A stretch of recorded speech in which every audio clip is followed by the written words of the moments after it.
اللہ الذی خلق السماوات والارض، اللہ ہی ہے جس نے پیدا کیا آسمانوں کو اور زمین کو.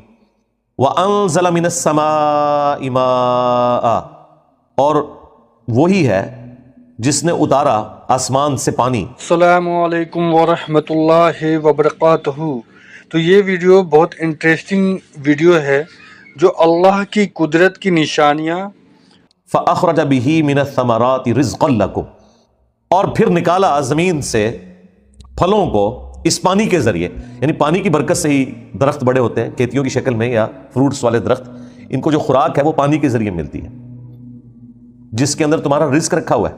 وَسَخَّرَ لَكُمُ الْفُلْكَ لِتَجْرِيَ فِي الْبَحْرِ بِأَمْرِهِ، اور اسی نے مسخر کر دیا ہے کشتیوں کو کہ وہ کشتی چلے پانی کے اندر اس کے حکم سے. ظاہر ہے اس کے ذریعے پھر رزق جڑا ہوا ہے، سفر جڑا ہوا ہے، یہ سب کچھ